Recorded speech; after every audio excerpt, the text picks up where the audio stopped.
What's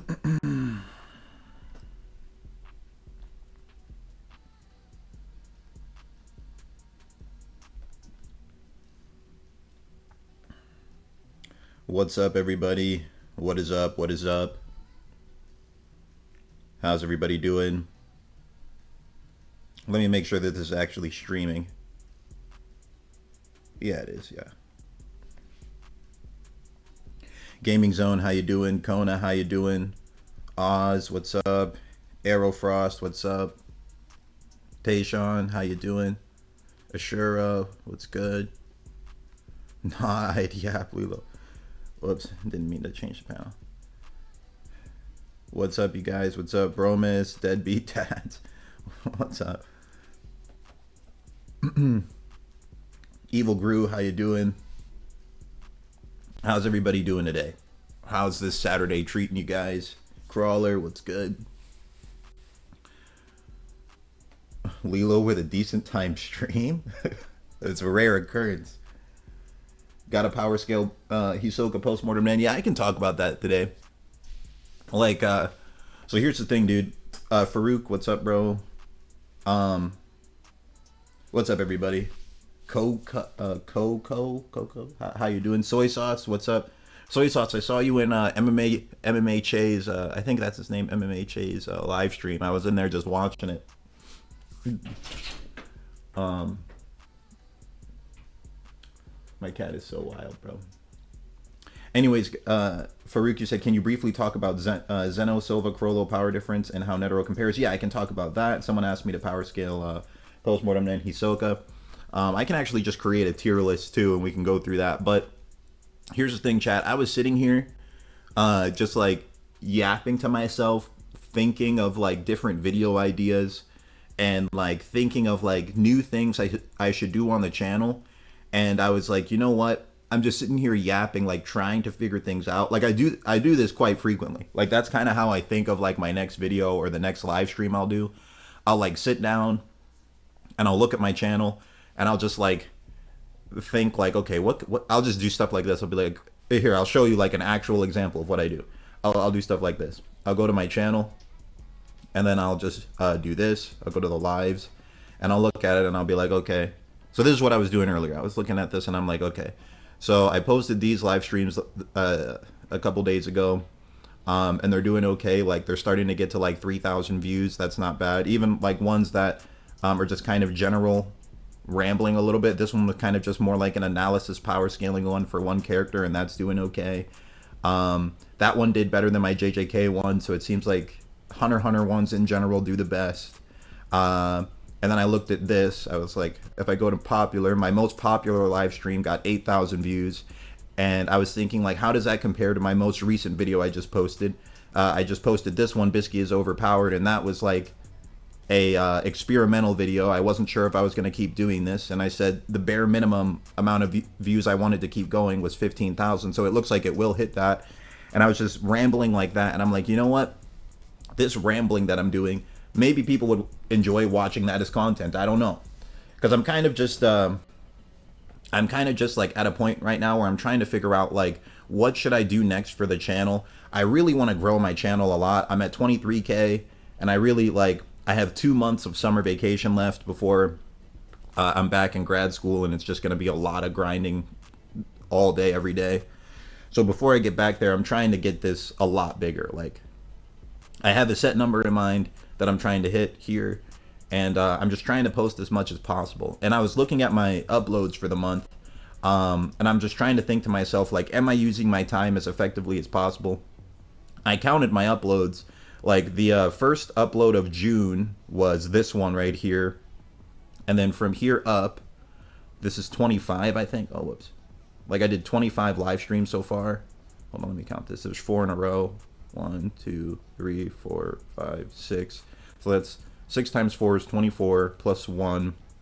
So 25 live streams counting this one. And then I was looking at my shorts. The first short I posted this month was this one, Ging versus Pariston. And there's 1, 2, 3, 4, 5 in a row. So 5, 10. That's 13. So 13 plus 25, that's 38 uploads. plus this one, 39. So in the first 2 weeks of this month, I've posted 39 times. And I'm thinking to myself, like, am I using my time as effectively as possible? What should I be focusing on more? These are the kind of things like I yap to myself about, to like try and figure out what should I post next, what are the kind of things you guys would want to see next. And I was thinking, if I just turn this into a live stream, this like yap session that I do solo, maybe that would be interesting content for you guys. And it also gives you guys the opportunity to kind of like recommend like what kind of things you would want to see next. So like, yeah, let me know if there's like any specific kind of videos you guys would want to see from me. Like, what I was thinking, bro, this Bisky is overpowered video, and I'm also keeping track of all the questions you guys asked me. I'm going to answer those. So like, hold on, I'm gonna make a note here, because I'm just doing like a general yap sesh first, and then I'm going to answer like a lot of your guys' questions. So let me make a notepad here. So you let me look at these. What did you guys ask me? You wanted what was the first one I saw? You said Pitou versus Chrollo. I can yap about that a little. Pitou versus Chrollo. We'll do this after the yap sesh. So we got Pitou versus Chrollo. Ashura, you said I finally caught a stream. I'm happy you caught the stream, bro. Broma, thank you for posting the Discord link. Someone said, can you do more Full Metal Alchemist vids? Like, I'm just writing these all down as like discussion points, because I'm just gonna yap. I'm gonna yap about some random general Hunter stuff in my YouTube channel and stuff for like maybe 10-15 minutes. Then I'll answer these questions. Can you do more FMA? Okay, and then what was the other ones you guys said? You said Mogal, you said, bro, you should reach 50K by next year. Thank you, man. I appreciate that, bro. Soy Sauce, you said, seeing you in MMHA was low-key a jump scare. You and him are the only streams I watch. Full potential Killua video win. Jay Solo, dude, the thing about Killua, I avoid glazing, because, like, let me word it like this. I avoid making power scaling videos hyping up Killua more than he already is, because from the moment I started making Hunter videos, the first thing I noticed was people were telling me they thought Killua was like top 5 in the verse, like a top 5 Nen user already. And I'm like, I don't think that's like the narrative that Togashi wanted to display. So I avoid like hyping Killua up anymore, because I realized even if I don't hype him up, he's already the most hyped. So full potential Killua. And then someone said Godspeed is overrated. Kite versus Hisoka. Okay, these are a few points I'll talk about. But yeah, first I wanted to just do a general yap sesh about like the stuff I was just sitting here. Oh, estimating and ranking Phantom Troop aura capacities. Okay, that's another one. All right, so yeah. First I wanted to do this general yap sesh, and then I'll go through like your guys' questions. Okay, so like one thing I was thinking, bro, is like this video I posted here, Bisky is overpowered. This was purely experimental, and it took me in total probably about like 13 hours to make this. From like writing the script probably took like 3 hours, maybe 3.5, and then recording it, editing the audio, that took me another like 3 hours, maybe another 3.5, so that puts me at like a solid 7. And then it probably took me like from that point on about 9 hours to finish the video, like to get all the clips together, slap them all down, edit it real nice, make the thumbnail. That probably took 9. So 7 plus 9, oh, a little bit more. Actually, it's more than I thought. That's 16. So it was probably about 15 hours, in the range, somewhere in the range of 12 to 15 hours is how long it took to make this.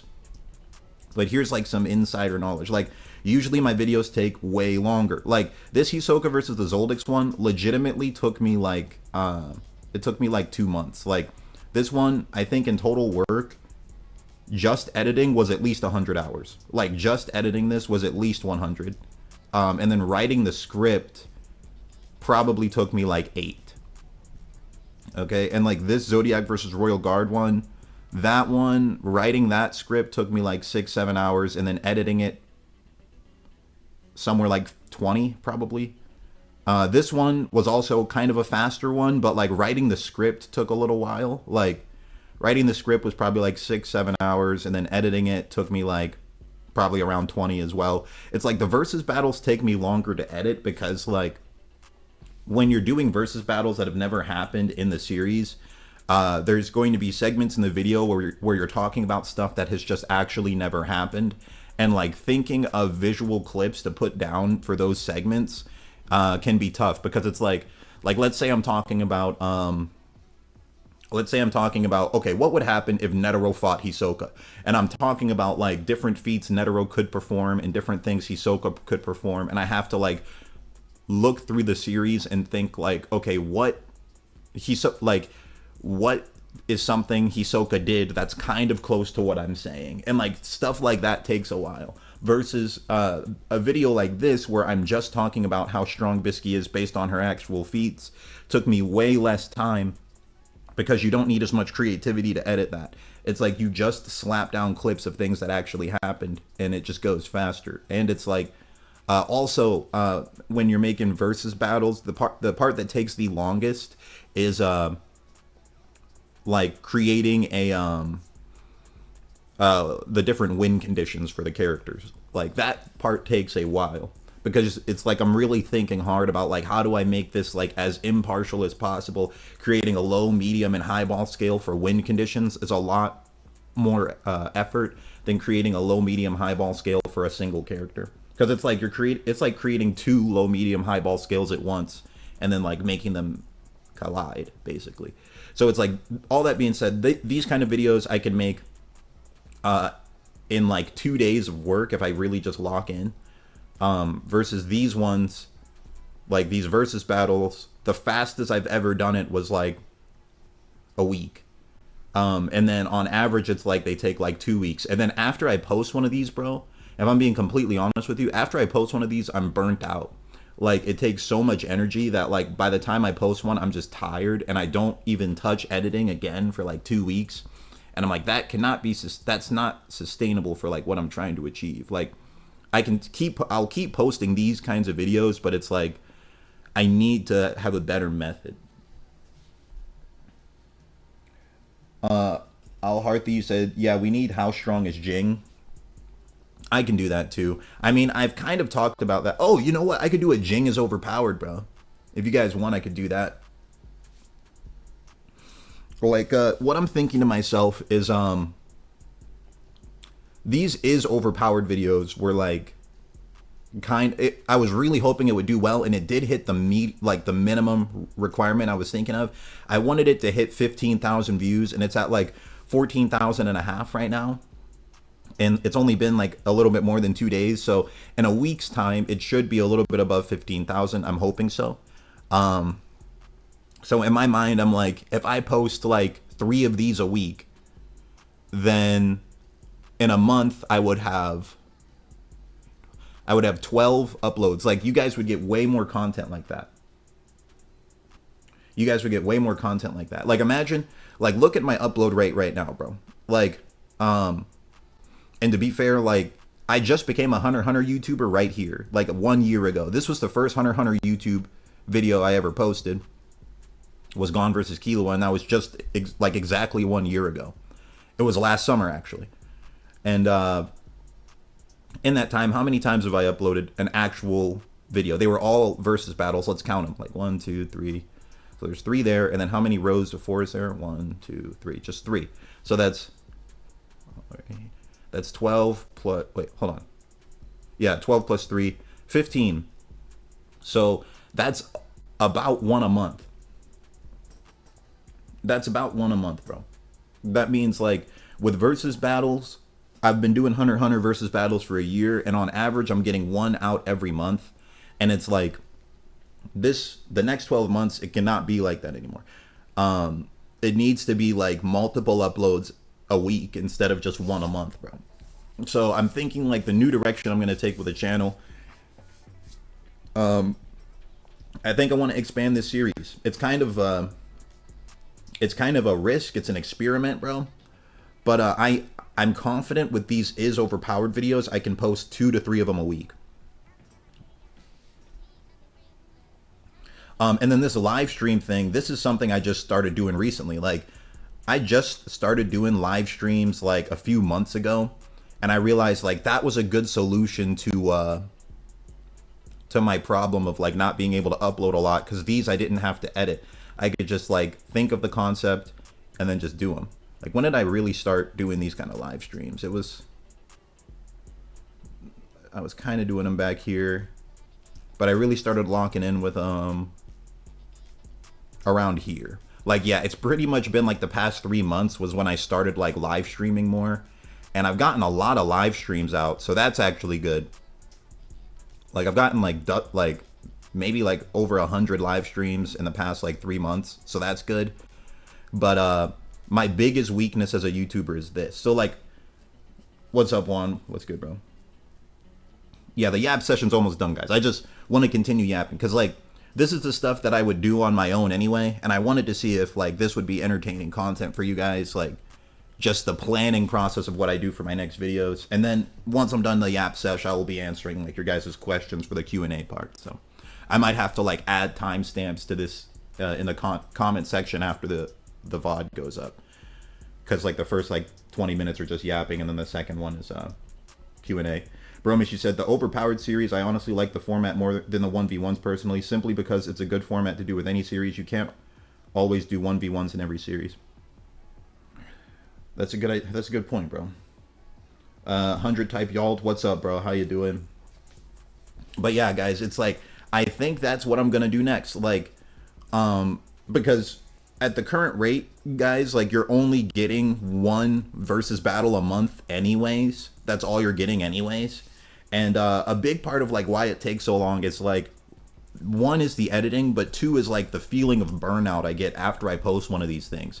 It's like I post one of these joints and I don't even want to look at like Adobe Premiere Pro for like 2 weeks. Like, it just takes so freaking long, and it's like you put so many clips into it. Like, I should show you guys like what these videos look like in the editing process thing one of these days, bro. Just like take a screenshot and show you or something, because it just gets so draining, bro.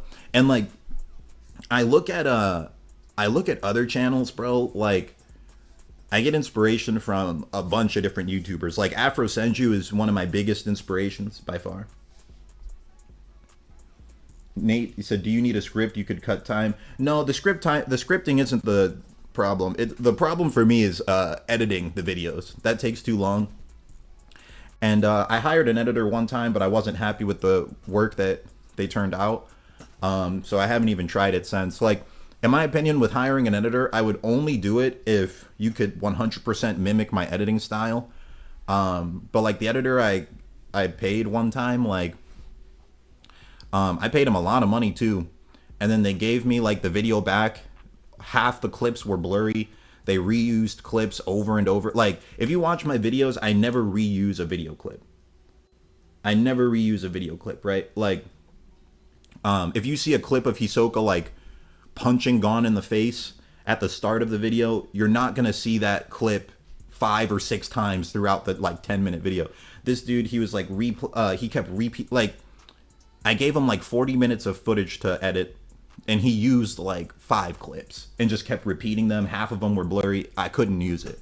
And I'm like, yeah, after that, I just didn't want to ever pay an editor again. And it's like, he wasn't even matching up the clip changes with what the words I was saying. It wasn't matching the beat drops. It was just nowhere near my quality, and I just couldn't even use it. And I'm like, well, that's a lot of money wasted, bro. That's a lot of money wasted. So, I mean, like, if anyone is interested in being an editor, like, you really have to show me that you can edit exactly how I'm editing. Otherwise, I'm just really not interested. But I think like the direction I'm gonna go with the channel next, bro, is like I think I'm gonna take an experiment with these. Like one thing I was thinking today, I could make a Ging is overpowered or a Gon is overpowered video, and I want to see what could I get posted if I just limited myself to one day. Like, if I said, for example, after the stream's done, right? What if I'm like, all right, I'm gonna get Ging is overpowered posted in the morning, and I just edited this all day and then posted whatever I had in the morning? How would that do? Because if that did well, that would change the channel. That would like transform the channel. Juan, you said, why don't you marry an editor and make her do your content? That would be a wild strat. Maybe someday, bro. Do Bisky versus a Phantom Troop. That'd be an interesting thing. Something else that I do is like versus battles that I don't think would do well as an edited video. Those are the ones I tend to do as live streams. Like for example, like Shanks versus Mihawk. Maybe that could have done well on my channel. Maybe, but like I haven't done a One Piece power scaling video in a long minute, bro. So I decided to do it as a live stream. Naruto versus Boruto is the perfect example. I've never done a Naruto video on my channel, but I wanted to, so I did it as a live stream. The reason I do that is because I'm not taking a risk on like missing days and days with editing time on it. But you know, something that is interesting though, sometimes taking a risk pays off, because like I became a Hunter x Hunter YouTuber purely from risk, bro. Like if you guys look at my channel, before this, I was not a Hunter x Hunter YouTuber. I was a One Piece YouTuber. Look at this. I was a straight up One Piece YouTuber. One Piece, and then I would power scale Baki randomly, and my videos were just doing okay. Like the views I would get on my One Piece edited videos back here, these were like analysis videos. And they would have power scaling in them. And they get like less views than my live streams do now, which is kind of interesting. But I was a One Piece YouTuber, and then one day, it was last year, like literally summer of last year, I was like, you know what? Screw it. I'm just gonna post a random Full Metal Alchemist video just because I want to. And I spent like, this is some background Lilo lore, bro. This is some Lee lore. All right. This Full Metal Alchemist video, I remember I sat there and I edited that for like probably 2 weeks. Like I read all of Full Metal Alchemist again, put all the power scaling together, edited it for 2 weeks, and in my mind, this is legitimately what I thought when I posted it. I thought this video is gonna get 200 views. I thought to myself, I said, I literally just poured 2 weeks into this. It's gonna get 200 views. No one's gonna watch it. I've never posted a Full Metal Alchemist video. It became the biggest video on my channel within like 1 week, bro.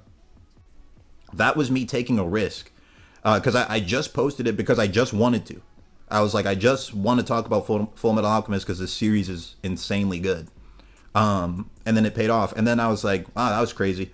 And then I was like, you know what? I'm gonna just go ahead and make a Gon versus Killua video just for the heck of it, because I want to. I think it would be fun. And once again, bro, legitimately, once again, I said to myself, this video, if I'm lucky, it'll get 1,000 views. Because I've never posted Hunter x Hunter power scaling. I don't even know any Hunter x Hunter power scalers on YouTube. I don't know if anyone does that. Maybe no one will watch this. And then this one became the biggest video on my channel like a week later. So like, if you look at my channel, bro, I've had this channel for about 4 years. My whole first 3 years was me just trying to figure out what kind of channel I was. Like, bro, this is some true Lee lore looking back at these old ones, bro. Like I didn't know what the heck I was doing, dog.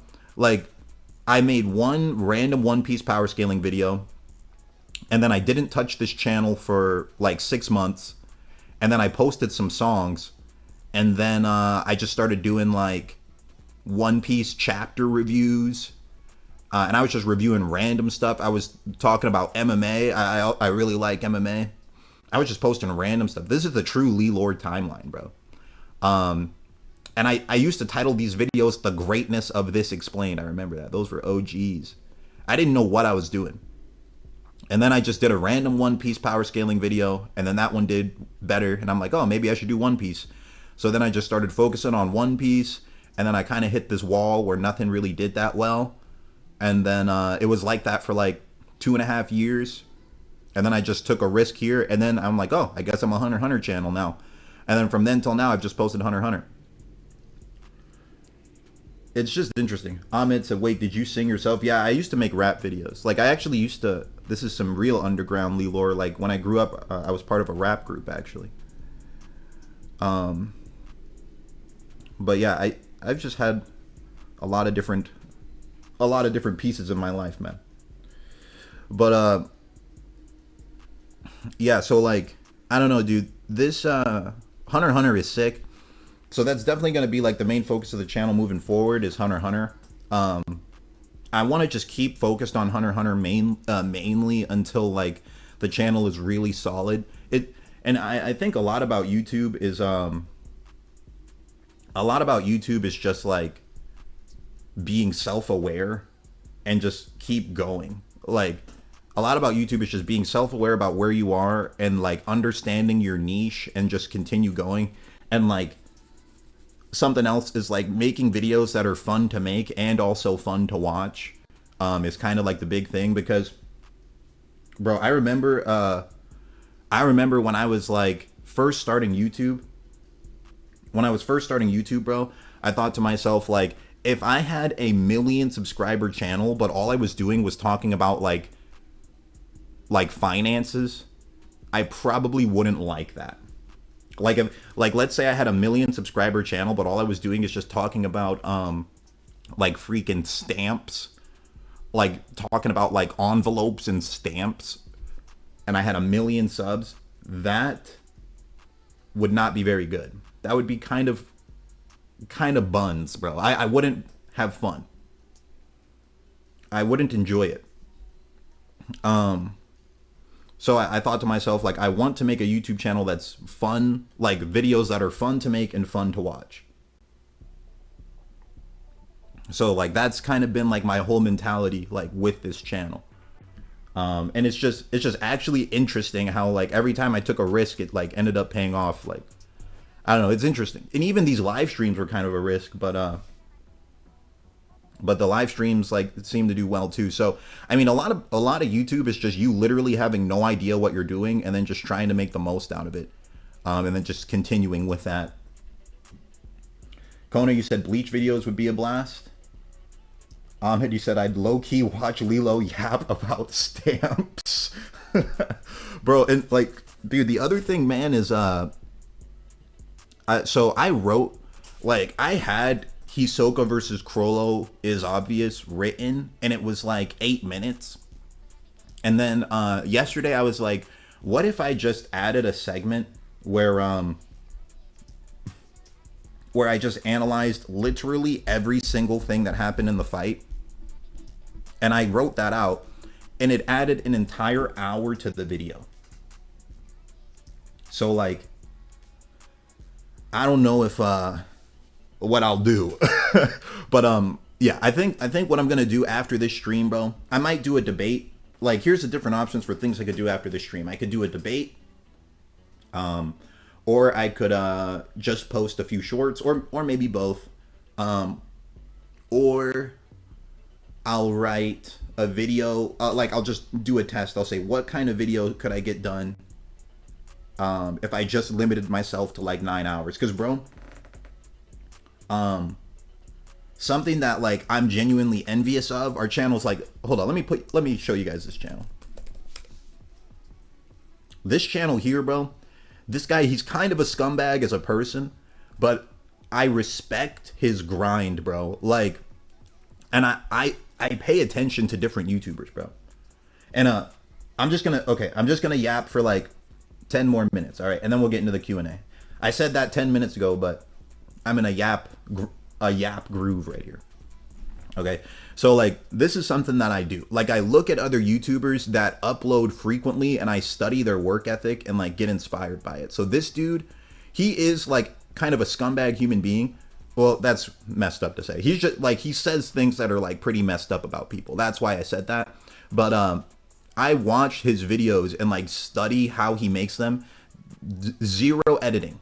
He just sits there and yaps, like yells into the camera, zero editing. And he started by like just yapping in his mom's basement. He literally like is a dude who just yaps in his mom's basement. He did that for like 4 years straight. Then his YouTube started getting views. He got himself a house, and now he just yaps in his own basement. But the interesting thing about this dude, I studied this. He started about 6 years ago. Like, this was in his mom's basement years. Him just yapping day after day. He would watch an MMA fight, come home, yap 2 videos on it daily. And he did this every day. He would post 2 videos a day. I was studying this, bro. Just yapping 2 videos a day. Every day, just yapping. But now, peep this.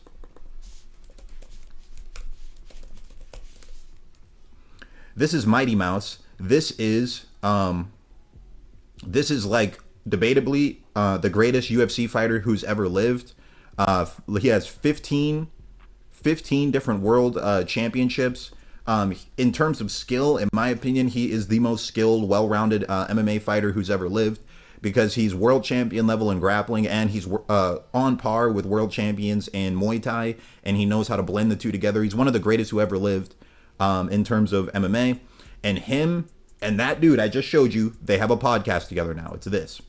They started a full-fledged podcast together. So it's like that dude went from yapping in his mom's basement to having a podcast with the GOAT of UFC. And it's like, I look at stuff like that and get super inspired, bro. I also study channels like Afro Senju. Like, this is something I would recommend. If you guys ever want to get into YouTube, you should do stuff like this. Like, I look at channels like this. I look at Afro Senju. I go to his videos. And then I click oldest. And then I took time to count. Like, how often did he post in a week? How often did he post in a week? And then at what point did he exactly blow up? I did that with Afro. And I remember, like, when I first started YouTube, I went through and did this. I counted. I was like, how many videos did he post in a week? How many did he post in a month on average? And then I went with Dado Doya. And I did the same thing. I went here. And I went to videos. And I went to oldest. And I'm like, okay, how many videos did he post in a week? How many did he post in a month? How long did he do that before he blew up? And I did that with Syriax. I went Syriax. And I went here. And I went to oldest. And I'm like, okay, how many videos did he post in a week? How many did he post in a month? How long did it take him to blow up? And the consistent thing I saw throughout all these different channels is they all posted about 3 to 4 videos every single week. And it took them about 3 to 4 years of doing that before they started getting videos that averaged 100K. And that's pretty consistent.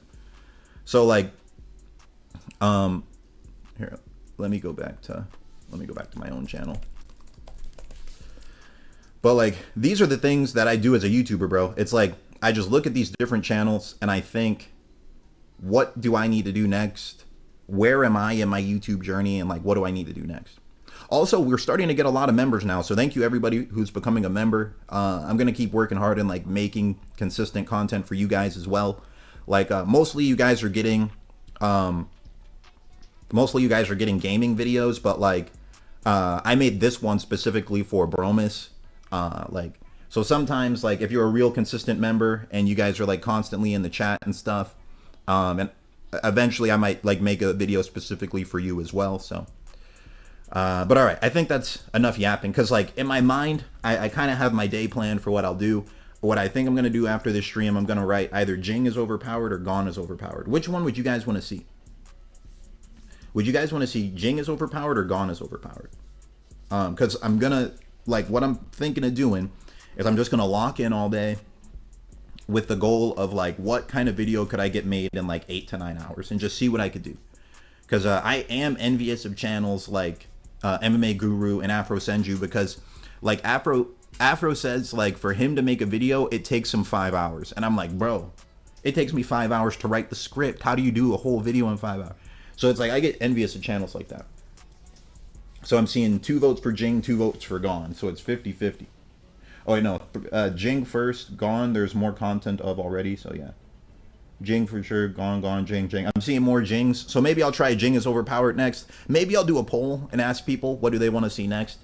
And for the Hisoka versus Chrollo's obvious video, what I'm thinking is like, I think the first 5 to 6 minutes, like here's how I'll split it up. Like the first 5 to 6 minutes will be like normal power scaling, how I do all these other versus battles, right? But then the segment where I go in depth and explain every single element of the fight and all the power scaling implications of that I'm going to like put a timestamp right when I start that. And I'll say, if you guys want to skip the in-depth analysis of their fight, just go to this timestamp. It'll be like 50 minutes later. And then I'll just give you a summary of all the main points. But for the people who want to really get an in-depth understanding of every single thing that happens in the fight, as well as like all the power scaling implications of it, then I'll go into detail for you guys. So I think that's how I'll do Hisoka versus Chrollo. And I think for that portion, I'm not going to edit it super heavy. Because like I told myself after this video, I'm never letting myself put like more than 100 hours into editing a video ever again. Like, screw that. So you guys were saying you want Ging is overpowered? Okay. I mean, I'm thinking, because with Ging is overpowered, I've kind of said everything you can say about Ging in other videos already. Like, a lot of the stuff that you can say about Ging, I already said it in this one. But I could just put it all in one place and then give you guys a low, medium, and highball scale for Ging. Because it's, like, all based off of narrative. But, like, if you highball Ging, he can be pretty crazy. And even if you lowball Ging, he's insane. Okay, and I guess I could just go more in detail about like small things that were said about him. All right, so I think that's enough yapping. Let me get into the Q&A portion. That's enough for the yapping.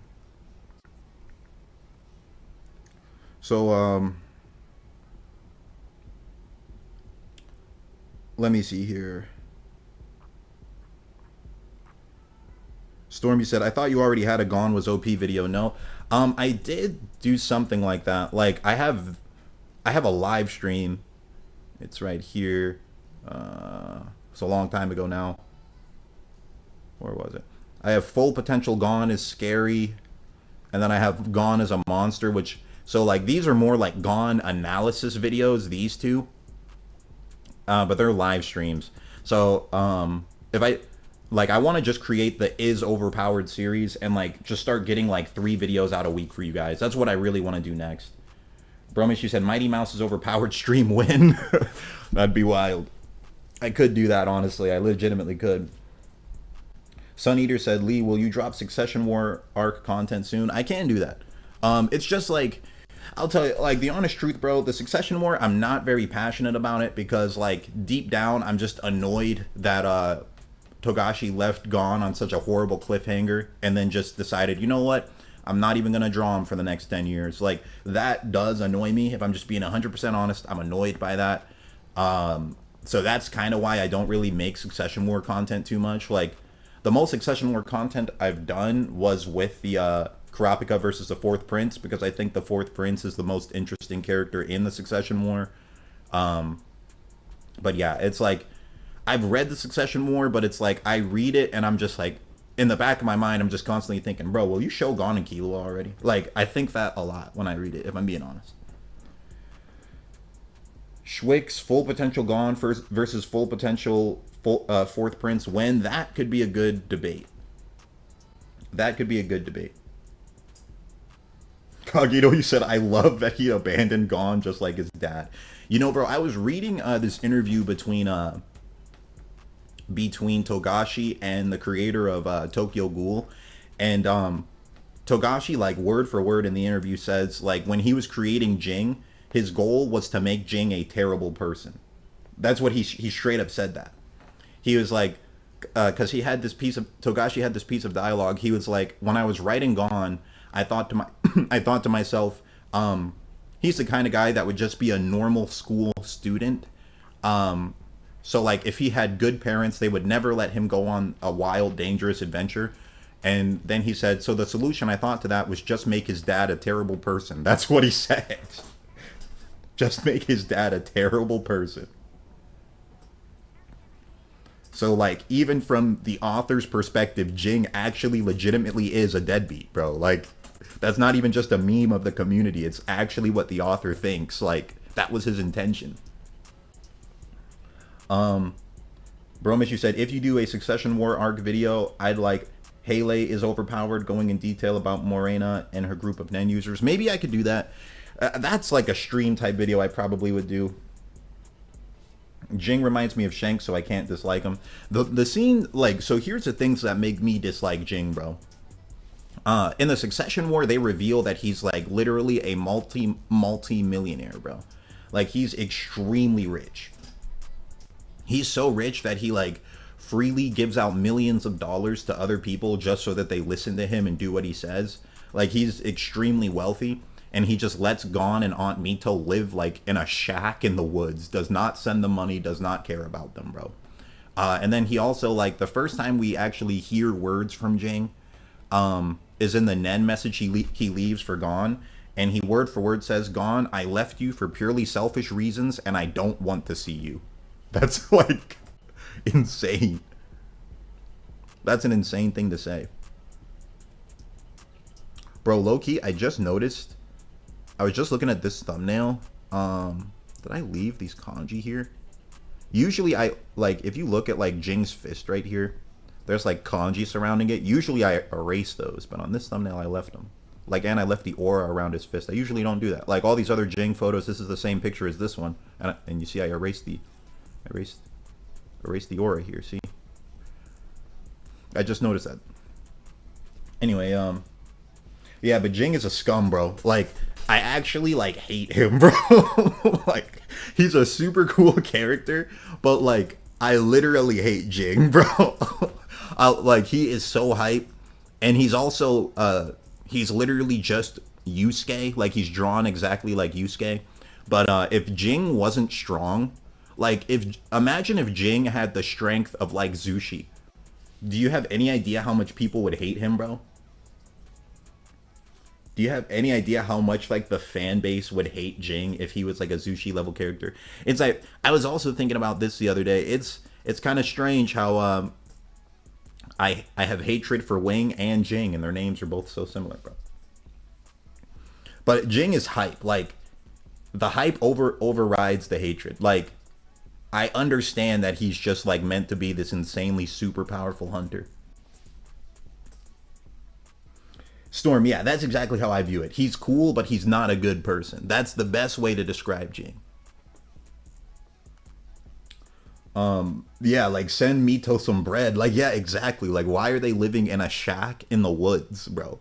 I'm surprised they even have running water, bro. Like, and, like, bro, Gon's a victim, dog. Like, have you heard, like, the stuff he said, like, about how just older women just hop on that island? I'm like, bro, Gon's literally a fatherless victim, bro. It's so sad, bro. Like, his life is screwed up, dog. Gon's life is literally jacked up, and it's all Jing's fault. And the other thing is, like, bro, if you read Dragon Ball, like, Gon reminds me of Gohan if Goku just didn't want to train him at all. Like, if Gohan wanted to fight and Goku didn't want to train him at the same time. So low-key Goten, like, pretty much. And I also think, Gon and Killua are literally based on Goten and Trunks. Xavier, would you ever do Zoldix versus Ging and Gon? Or maybe Ging and his students? Yeah, that would be fun. There's so many versus battles. Bro, like, I'll tell you guys, if I had an editor, you guys would get, like, versus battles, like, multiple times a week, bro. Striker, thank you for the donation, man. I appreciate it a lot. You said, do you believe in troop prophecies death? Like the prophecies they got from the fortune teller? I need to go and read those prophecies again because, like, I wonder if, like, they can avoid those prophecies. And, like, some of the... So, spoiler warning to stuff that happens after the manga. So, some of the Phantom Troop members do die, and I don't think that their deaths were prophesized in the fortune telling. There's something else, too. Oh, yeah, like, some of them are, like, prophesized that they will die, and they haven't died yet, either. So, I don't know if there's, like, what the time limit is on those fortunes. And now the girl who, like, did those fortunes was killed. So, like, I don't know if the prophecies still hold true. Schwix, you said theory craft on how strong the cyborg girl that impresses Ging from Beyond Power Party. I mean, bro, we don't know who that is or, like, really anything about her. Like, we literally know nothing. We just know Ging walked in there and, like, sensed her aura and was like, "Are you the leader here?" And Pariston was like, "No." Well, no, he said, "Are you second in command here, like, behind Beyond?" And that means, and then Pariston says, "No, that's me." And Ging was like, "Oh, so it's not based on power?" And then Pariston's like, "Dude, you're underestimating me." So what you get from that exchange is Pariston thinks he's stronger than that doll. And then Ging thinks that that doll's weaker than Beyond.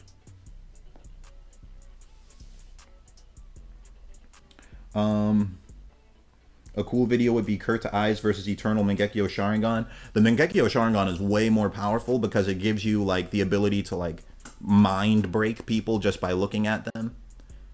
You can win fights just by looking at people. And it gives you like multiple different powers, but like Emperor Time is more just a physical buff. Shalnark's death is the same as the Fortune, so I believe they're still in action. I'll have to look at that. I'll have to look at that.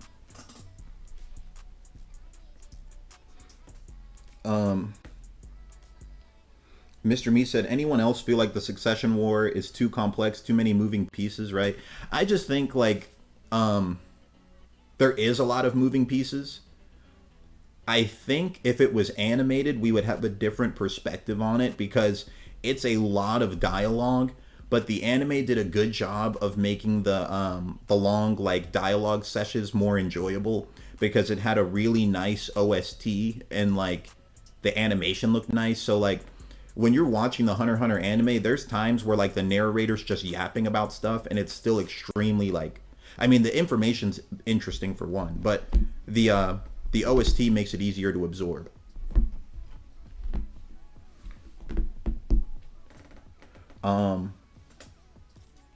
Wing relative to Izunavi, thoughts? Neither have feats. I'm just saying that they have similar narrative, being masters of the main character. You know, the crazy thing is like Wing actually scales really high in the data books. They have him listed like relative to Knuckle and Shoot, which is odd. I don't think he's actually that strong, just based on his talent, and he doesn't have like the demeanor of somebody. Momo, gosh, dang, dude! In the middle of yapping, she just jumped on my arm out of nowhere. It startled me. What was I saying? Yeah, Wing doesn't have like the narrative of someone who's like boxed a lot in his life. He just has a very timid demeanor. But and Bisky said he was a slow learner as well. Here, hold on, give me a second. I gotta put Momo in a different room. Come here, Momo.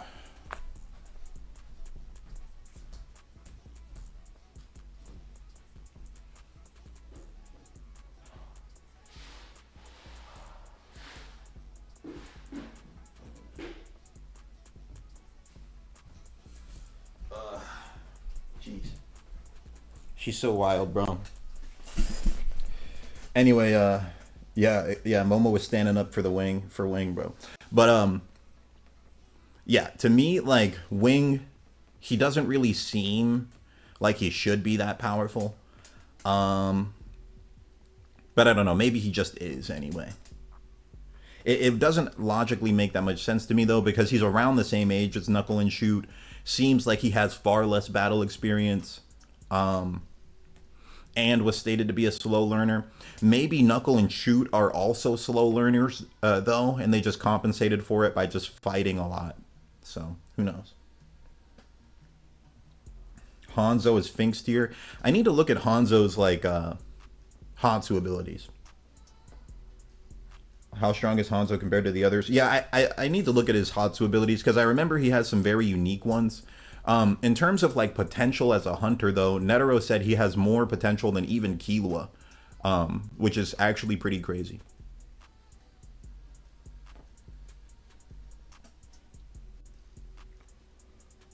Yeah, Bromish, you think the data books are nonsensical? I mean, I think that they're not perfect, but I don't think that they're awful. Like, I think they're somewhere, I think they're decent. I don't know if they're like 100% accurate, but I think they're kind of decent. Like the, something else is when you look at like the power scaling chart that people put out where they compile all of the like things here. I can show you in my video here. Hold on a second. Of the potential. So here's the thing. I can explain this to you guys. So this power scaling chart that you guys see,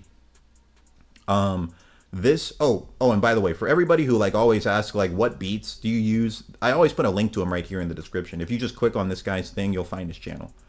But anyway, this power scaling chart, this is a compilation of all of the databook pie charts. So like this right here is a pie chart from Greed Island for Bisky. And like you can see she has a 5 here and a 5 here. And then you come over to this. So those 5s, they represent strength and spirit. Okay. So Bisky has like, I'm not sure which is which. I don't know if this is the symbol for strength, or like, I don't know if the top one is a symbol for strength or the bottom right one is a symbol for strength. And I just realized, like, my OBS settings, my mouse is invisible, but I'm like hovering over the pie chart and like various, like, but anyway, these pie chart values, these are what create the power scaling chart. And so some of these pie chart values that you're getting, they might not be the most updated version of the character. Like the ones for Gon and Killua here, these come from their Chimera Ant Arc pie chart, which you see, let me show you, where is it? Whoops, hold on. Yeah, so like this is their Greed Island pie chart. This is Gon and Killua's Greed Island pie chart, and they're like fodder compared to their Chimera Ant Arc self. And I think I have that right after here, don't I? Oh no, I don't. Before it, yeah, they're like that. So, goodness, man. Okay, look, like here you can see the difference in like how strong Gon and Killua get over the course of the series. And I actually think, like, the way that this was laid out, this is what leads me to thinking that what is it? That the power scaling charts are actually like not that bad. Here, maybe I should make this larger. Yeah, these are the things that lead me towards thinking that the power scaling charts are like somewhat decent. Like they're not 100% accurate, but I think they're somewhat decent, bro. Because like this is Gon and Killua at the start of the series. Akhtar, dude, thank you for the membership, bro. I appreciate it a lot, man. Thank you. But these are the pie charts at the beginning of the series, and you can see here Gon and Killua don't know Nen yet, and they're just like actually fodder characters compared to the rest of the verse. Like they barely have like a singular point, like, and that actually makes sense because like if you don't have Nen, you're just fodder compared to the rest of the verse. It was interesting, like I think Killua has a rank 2 in strength even without Nen. That just shows like how strong he is. But I think Gon had like a rank 1. And these are all values out of 5. And then you see them compared to their like Chimera Ant Arc selves, and they're just insane. Oh, bro, this is okay. Like this is actually something that made me want to make the Gon is overpowered video, because this was something I realized recently. Wait, top card hits. Are these charts part of the manga books or separately made by Togashi?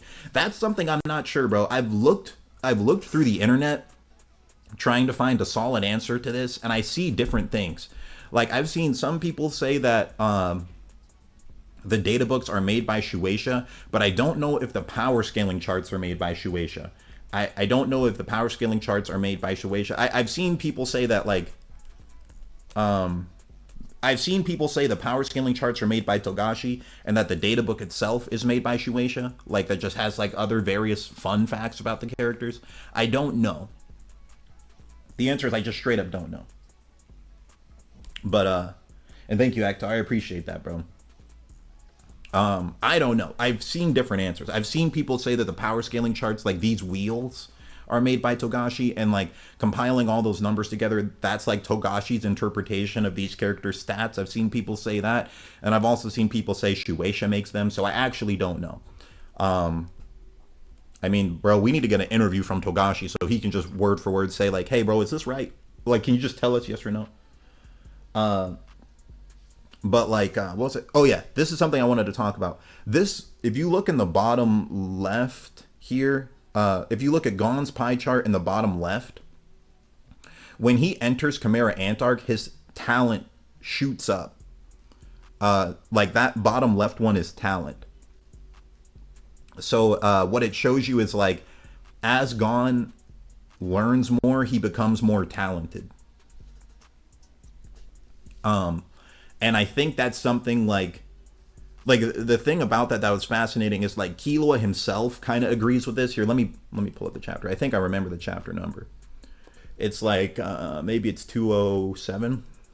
I'm starting to develop the restless gambler technique where like I just remember what the chapters are. It's either 207 or 208. I think it's 208.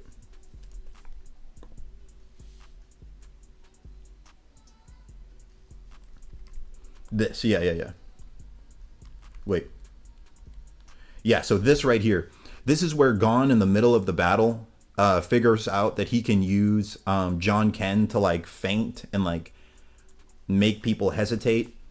And like that's how like he's doing this to start overcoming the charge up speed of John Ken's weakness. Because that's actually what like the main like one of the main things of Gon and Killua versus Knuckle is for. It's for them to overcome their weaknesses. Like Killua's weakness is the Nen Needle.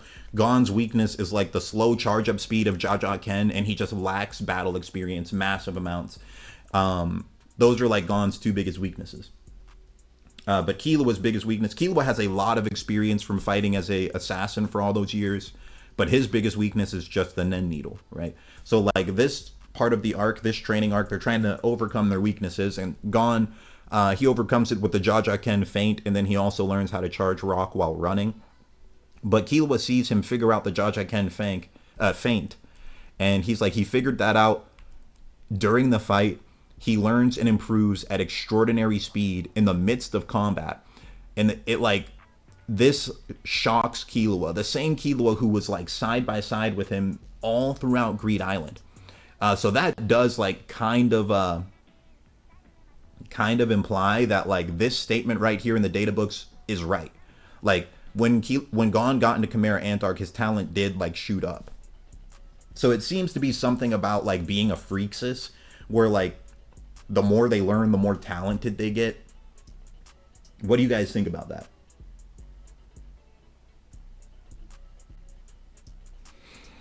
That was something I was noticing, and that was something I wanted to put into the Gon is overpowered video. Like I know I was saying I do Ging is overpowered, but I might do Gon is overpowered. I'm gonna write both of them out and see whichever one I like better. I'll post that first.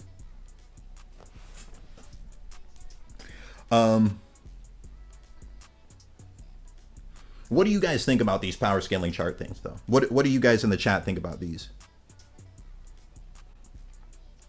Isaac, what type of hunter do you think Gon and Killua would be, or would they just be uncategorized? I think Gon would be like, I mean, at this point, he's a straight up father hunter, bro. Like, just trying to find his dad, bro. Killua, I don't know. Just like, Killua doesn't even have like hunter-esque ambitions anymore.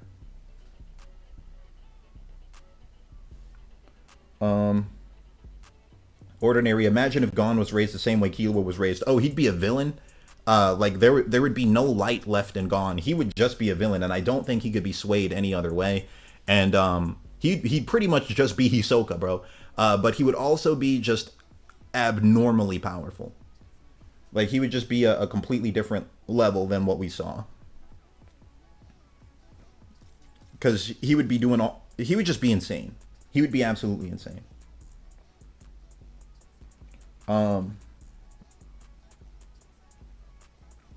Yeah, Gon is just different, bro. Like something people don't talk about is like everything Gon does in his fight against Hisoka. You guys do realize he's doing that with no martial arts training, right? Like he has no fighting system. He's just straight up scrapping. And he's like, growing up, he didn't have to fight anybody. He was like playing in the woods, bro. He wasn't boxing anyone. He wasn't like, he didn't have to do that. He was playing in the woods and fishing. But like his entire fight against Hisoka, he's pulling off all these crazy like fight techniques just through instinct, bro. Like these are the kind of things I want to put into Gon as overpowered. So I probably shouldn't yap about it too much. Would Gon be stronger than Killua if he was raised by the Zoldycks? Yeah. Well, something people don't really talk about is like, I'm just giving away like the Gon is overpowered points. I should probably chill, but think about everything Killua got from the Zoldyck training. Like, if Killua wasn't a Zoldyck, he wouldn't have electricity Hatsu. You guys do realize that, right?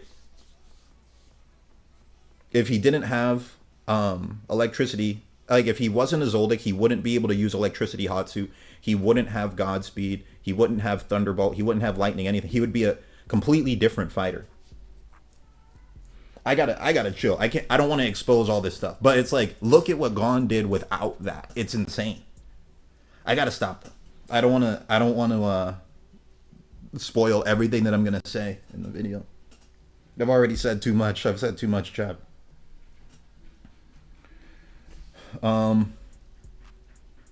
Thank you, Bromus. I appreciate that, dude.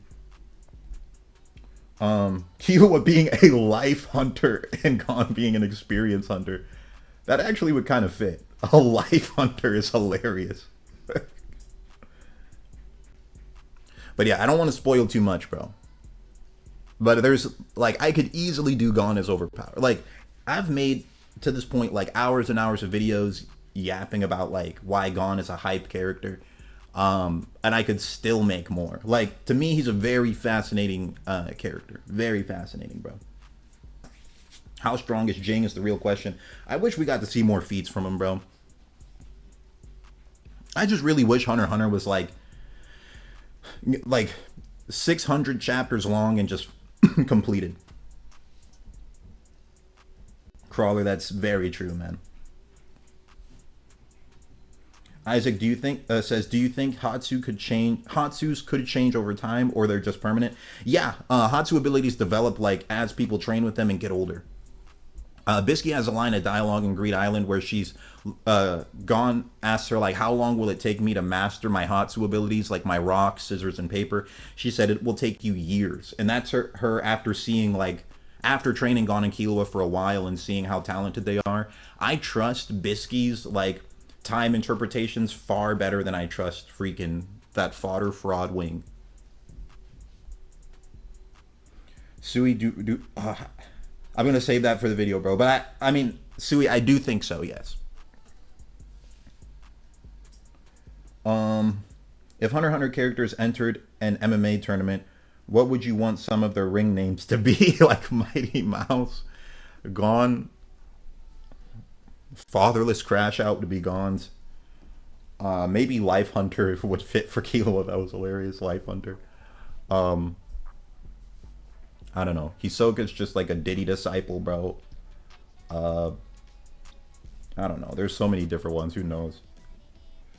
Hisoka's just a freaking creep, bro. Like, realistically, do you think we're getting a continuation to the anime? No, I don't. In my, like, I was saying it in my stream last night, bro. In my mind, Hunter x Hunter's complete. Like, I don't even like slightly contemplate that we'll even get more chapters. Like, in my mind, I just assume that it's done. Like, that's how I cope with it and continue to make videos on it. In my mind, it's a done series. And like I was saying it last night, I know we get new chapters, but like until I see Gon using Nen again, the chapters aren't real to me, bro. Until I see Gon using Nen again, the chapters are just not real to me. I don't know how to put that into words, but like it's like I'm reading Hunter x Hunter, but I'm not reading Hunter x Hunter. That's how it feels, bro. Does anyone else feel that way? Like when the chat, like these past, I mean, bro, I'll tell you, when the last wave of chapters came out, that was me on like experiencing like my 8th hiatus from Togashi. And I remember seeing like all these people telling me, Lilo, dude, new chapters are coming out. We're going to get all the way up to 450 this time, bro. What are we at? We're at what? We're at 410. I remember people telling me, Lilo, all the way up to 450. It's inked, bro. It's inked. We're going to get all the way up to 450. Bro, Momo, chill out, please. Chill out, please. I'm not slandering Wing. But bro, I remember hearing people say, we're going to get all the way up to 450, Lilo. Trust me, it's inked. He's been posting it on the internet. It's all inked. And in my mind, I'm like, man, they're so naive. This is their first hiatus. They haven't been through it. I remember thinking like, yeah, I remember when I used to think that too, bro. I remember when I used to think that too. I knew we were going to get 10 chapters and another hiatus. I knew it. Because this has happened multiple times in my life. I knew we were going to get 10 chapters and another hiatus. I didn't even read them until the hiatus happened. I was literally waiting for the hiatus to be announced. And I'm like, all right, I'll read them now. And I just read them. I'm like, no, like, here's how, like, let me explain to you how I read the new chapters, okay? This is how I handle the hiatuses. When people tell me a new chapter of Hunter x Hunter has came out, here's what I do. I wait 10 weeks because I know that's when the next hiatus will be. He always like posts enough to make one volume and then takes 2 years off. That's how he's been doing it for the past 10 years. He does like one volume every 2 years. So like this last one was December. Maybe in 2026 we'll get another 10 chapters. Maybe if we're lucky. Okay? Because look at these upload rates. You can just see that. Like it was 2 years and we got 10 chapters and then hiatus. He's been doing this forever, bro. And so like what I do, I've been doing this ever since I was like 23 now. So like for 5 years I've been doing this. I wait till like I hear the announcements. I see everyone saying, bro, we're going to get a bunch of chapters. I ignore all of them because I know they're wrong. I wait till the 10 chapters drop and then it's like, oh, we're on a hiatus again. I skim all 10 chapters and I just see is gone in this, is gone in this, is gone in this. If he's not, I'm like, all right, well, I'll read this in like a month or 2 months. That's how I do it. I look through it. I'm like, if Gon's not in it, I will read it, but I'm not like invested. It just is what it is, bro. Because like you can't do this in any other series, bro. Imagine if like we had One Piece. You post 10 this is the One Piece equivalent, okay? Imagine if Luffy's like, oh man, I don't know how to throw punches anymore. And then we just flash over to Sanji. A whole story about Sanji. And then we just see Sanji for the next 10 years.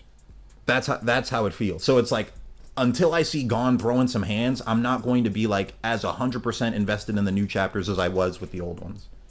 I still love Hunter x Hunter, but that's just like me being honest about it. Magician, thank you for the donation, bro. I appreciate it a lot. You said, when you think about it, Nove's Scream ability has the same attack potency as Sukuna's world-cutting slash. They both divide the space between their target's body parts. I mean, the honest truth is we don't really know like the limitations to Nove's powers. Like they might not have limits. Like I don't know if I really don't know like if you can block them.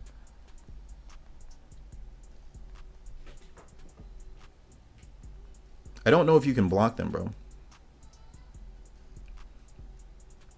1 second, chat. Hold on.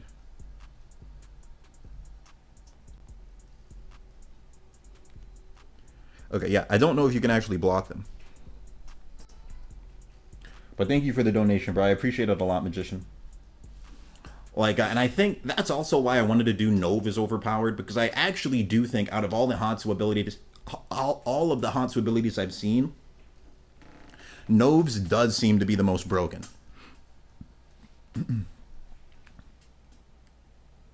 Okay, and I had a few questions at the beginning of the stream that I wrote down in my notepad. Pitou versus Chrollo. Pitou absolutely decimates. That one actually is not close. Like, Chrollo would do, like, slightly better than Kite did, but Kite got destroyed by Pitou while Pitou didn't even have a Hatsu ability. If Chrollo's fighting current Pitou with a Hatsu ability, it might be literally worse than what Kite went through. And then another question was, can you do more Full Metal Alchemist? I 100% can. Would you guys want to do a Full Metal Alchemist debate? Let me know in the chat if anybody would like to do a Full Metal Alchemist debate. I could do like Ed versus Envy. I think that would be fun. Or Ed versus Ling is something that would be wild. That would be a fun debate. Full Potential Killua, I was talking about that earlier. He's just going to be slightly weaker than like a true adult Gon. Full Potential Killua might be stronger than the adult Gon we saw. He probably would be stronger than that, and true adult Gon also would be as well, but like Killua would just be a little below that. And then Kite versus Hisoka, that is enough for a debate on its own, but I lean towards Hisoka, especially when you're dealing with Postmortem Nen Hisoka. And you look at like all the feats Hisoka pulls off in the Chrollo fight, it's actually crazy. Like something that, like, I don't want to spoil too much from the video, but like there's a few things that imply Hisoka has just overall stronger stats than Chrollo. Like throughout their entire fight, Chrollo's only using hit and run tactics, never actually boxes him. Do you think there are limitations to Shoot's Hatsu? I would assume not due to how it works, but then again, he never displaced Yuppie's limbs just as I think just the limitation is like he has to damage them a certain amount before he can remove certain limbs. But if he does enough damage, he can trap their entire body in a cage. He can trap, like, that's how they shrunk Kite. Like when you see the Kite that ends up fighting them. What chapter was that? Do I remember the chapter number? This is the Restless Gambler test. I think it was like 215. It was after they lost. And it was after Killua removed the Nen Needle. When did Killua remove the Nen Needle? Was it like... Did Killua remove the Nen Needle like 216, 215? No. It was a little after this. Because they lost here. Maybe it's 219. Oh, no, we're close. So, yeah, this is where he kills Ramot. So I think it's a chapter right after this.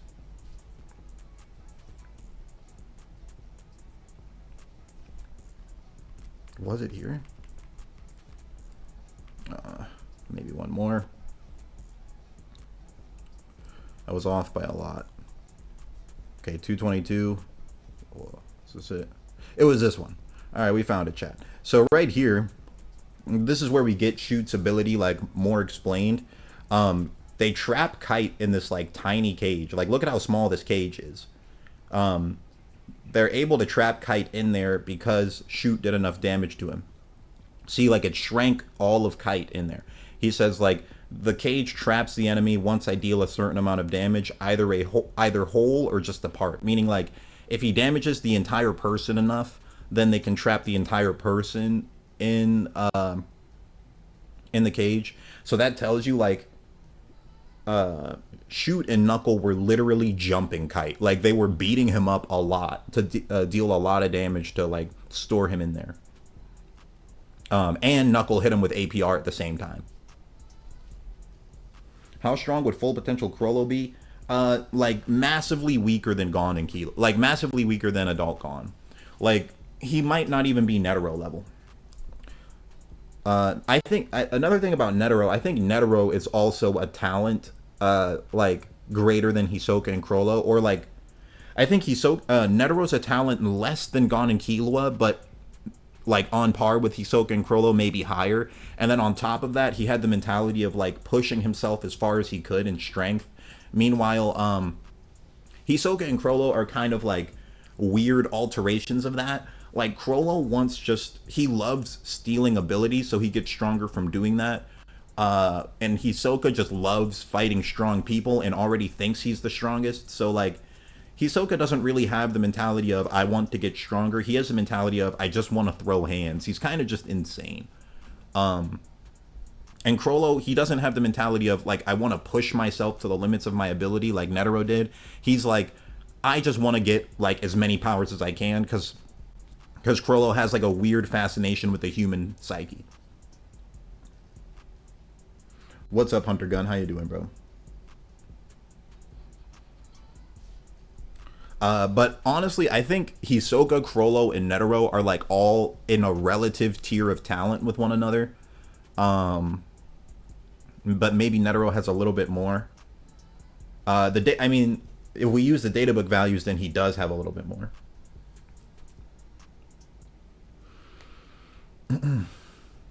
But alright, chat.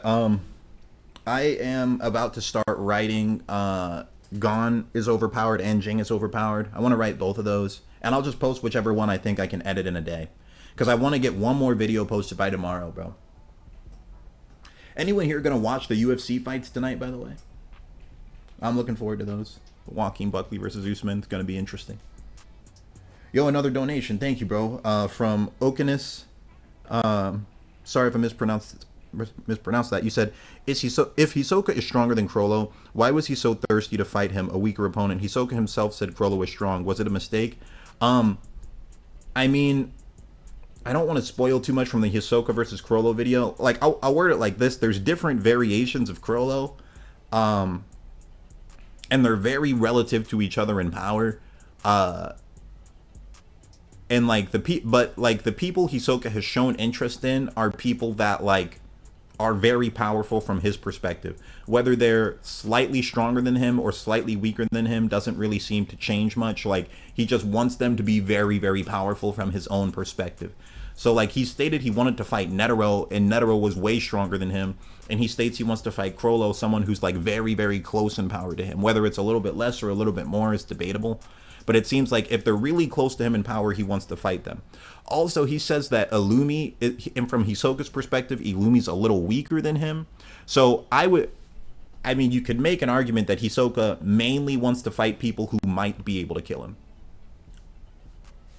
You can make that argument. There's a lot of different ways. There's a lot of different ways you could view it. But they're very relative in power. I don't want to like 100% give away who I think would win just because like I want to post a video on that first. But they're extremely relative in power. And I'll say this, you can think of win conditions for either of them. Like, you can think of ways that Hisoka would win, and you can think of ways that Chrollo would win. So it more comes down to like who's more likely to win. But that's something I'm like saving for a video.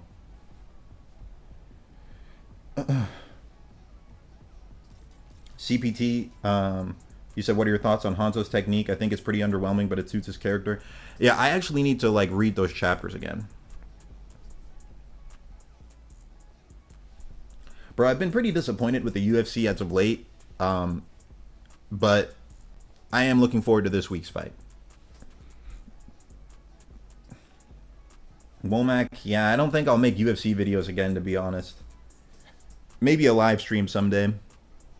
I was gonna do one called Israel Adesanya, like Izzy Adesanya needs to retire, because bro is just at the point where all he's doing is taking damage.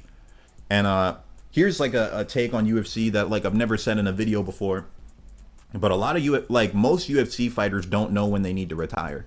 Like, when you hit a point where you're clearly like less than 70% of your prime and you're just out there going and taking damage every one of your fights, it's time to retire and go get yourself a jiu-jitsu world championship. Like, that's what Mighty Mouse did.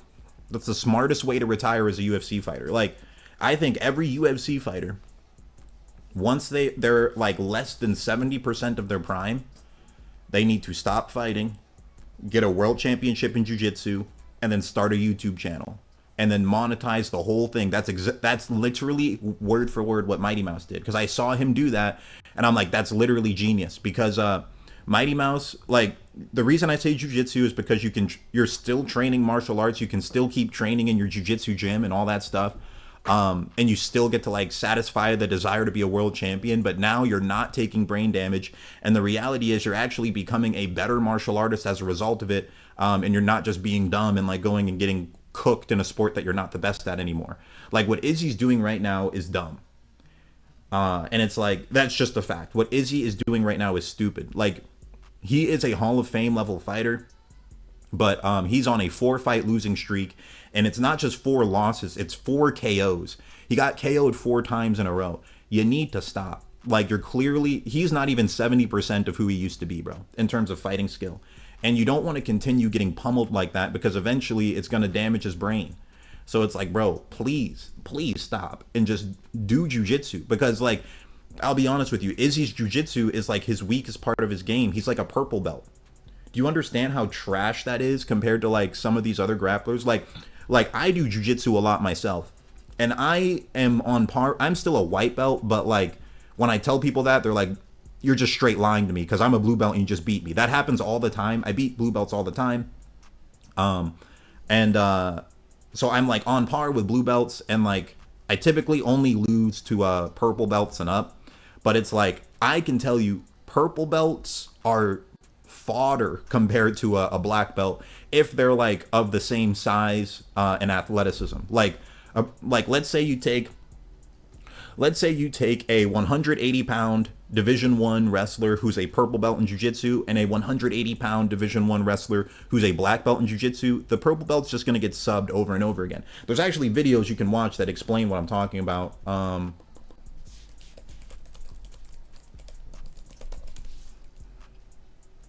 This is the best example of exactly what I'm talking about. I don't want to show the video because I might get copyright claimed by these guys. I don't even trust these guys. They're kind of scumbag.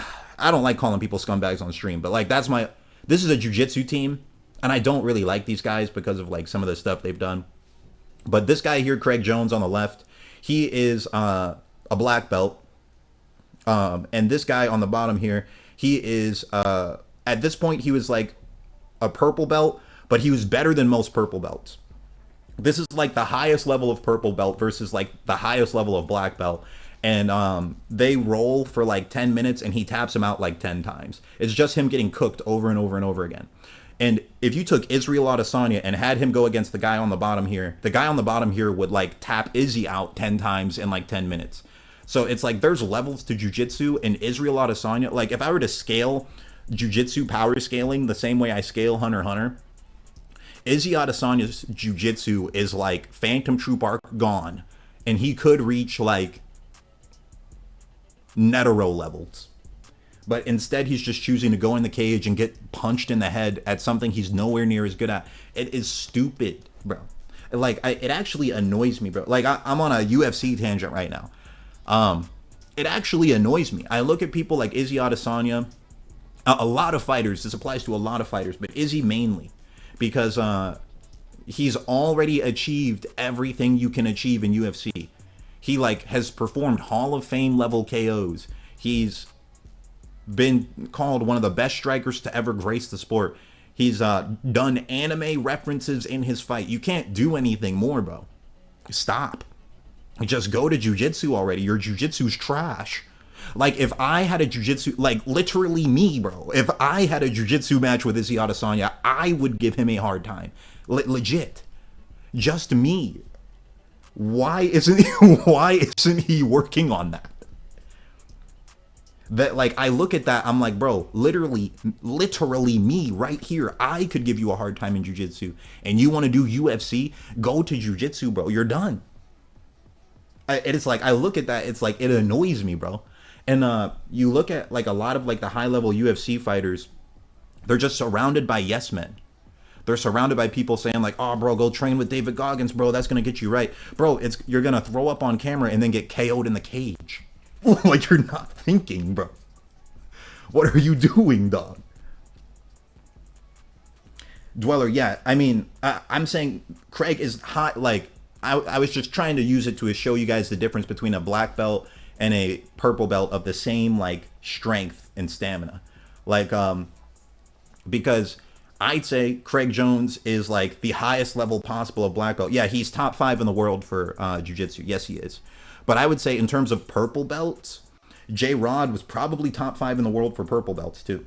Like, if you took J-Rod and you put him in a purple belt world championship, who is beating him? Name a purple belt that's beating J-Rod, bro. No one. There's no one. There's not, like, I don't think there's a purple belt on earth who would beat J-Rod. Like, in my jiu-jitsu gym, I have a UFC fighter in my jiu-jitsu gym. I'm not going to tell you who it is, but there's a UFC fighter in my jiu-jitsu gym, and he's a black belt in jiu-jitsu, and I was talking to him. I'm like, bro, do you think you could beat J-Rod? He's like, nah, he'd probably destroy me. So, like J-Rod is not a normal purple belt either.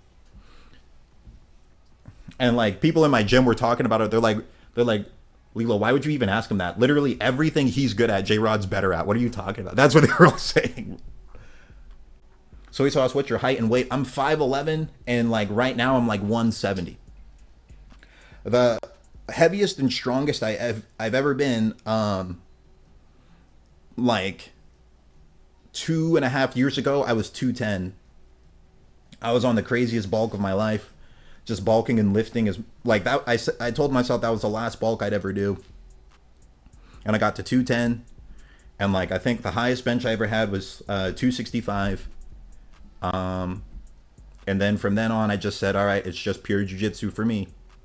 I've just been a jiu-jitsu, like, yoga doing dude. That's it.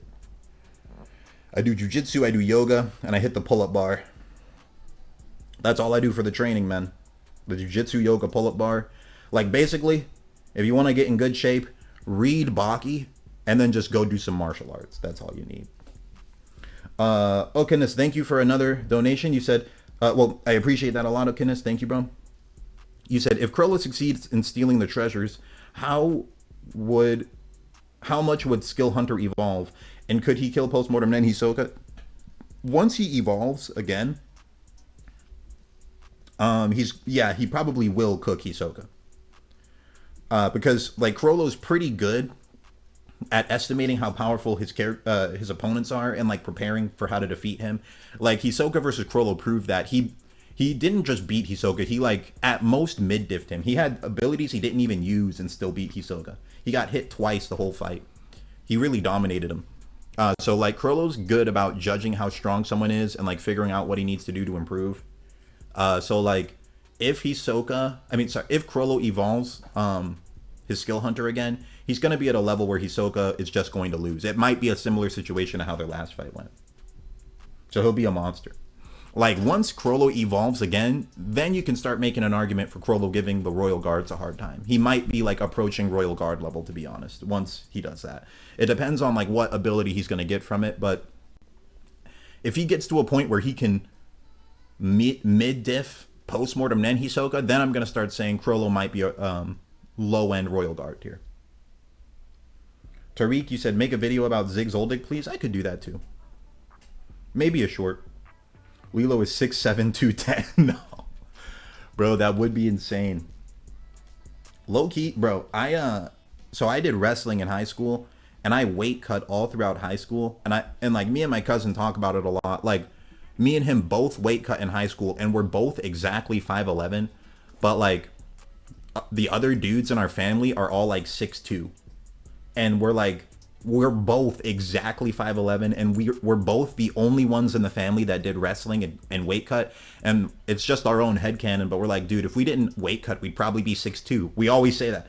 We're like, if we didn't weight cut, we'd probably be 6'2" like everyone else. I'm like, yeah, probably. Judo is lit too. Judo is pretty cool.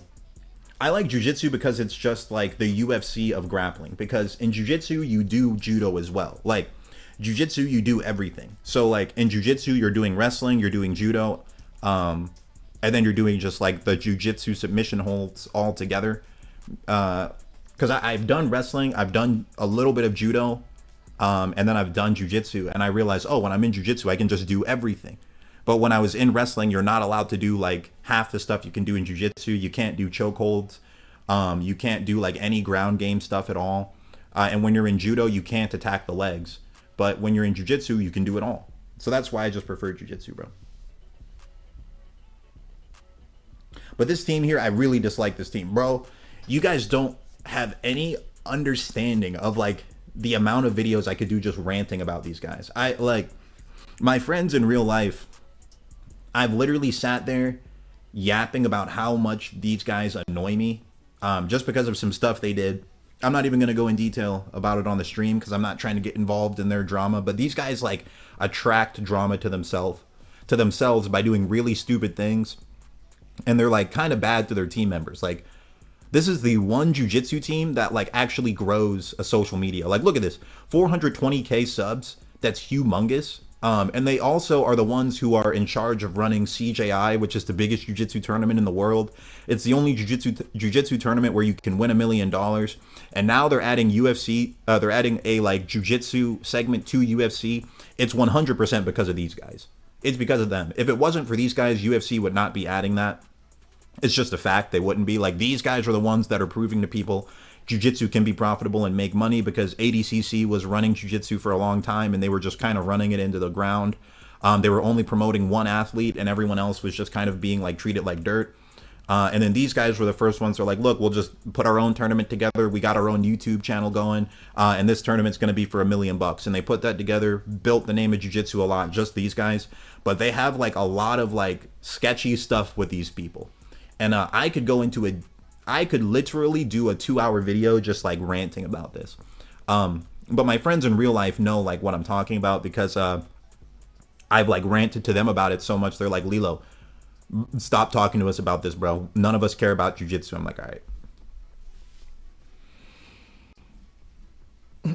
And bro, that's I'll tell you what, like if you're a person where like you have a bunch of hobbies that none of your friends have, YouTube is for you, to be honest, because that's why I started a YouTube channel, to be really frank with you. Like, bro, all of my friends growing up were like a bunch of skaters. Like my friends would skateboard and ride like bikes and stuff. I would too. Like I would do all that stuff too. But none of them watched anime. I couldn't get a single one of my friends to watch Hunter x Hunter.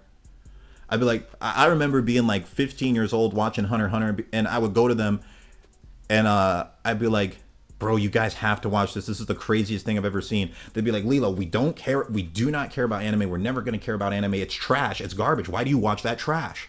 And then they would just go and ride skateboards. I'd be like, all right, bro. And I would just sit in my room and just watch it by myself. That was my like whole life growing up, bro. Like I didn't, not a single one of my friends would watch that.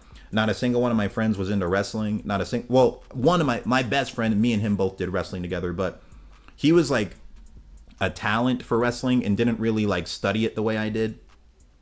Yeah, it was just like I was always the dude in our friend group who just like was interested in stuff no one else was interested in. So like I loved jiu-jitsu, no one else did, and I loved anime, no one else did. And I just wanted to yap about it. So that's why I have this channel to yap about it, because I couldn't talk about it with my friends. King Arch, thank you, bro. You said thank you for the donation, man. I appreciate it. You said biggest aura farmer in Hunter x Hunter. It's 100% Hisoka, bro.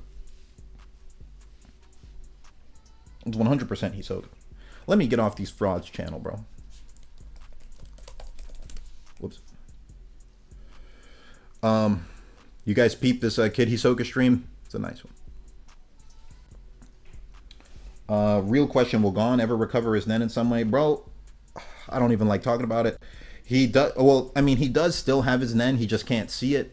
And we don't have an explanation as to why he can't see it when other people can. If there was more chapters, we would know, but we don't have the chapters. That's like, that is exactly why, in my mind, I tell myself the series is done. Because it's like, it just annoys. If I don't tell myself that, I get annoyed.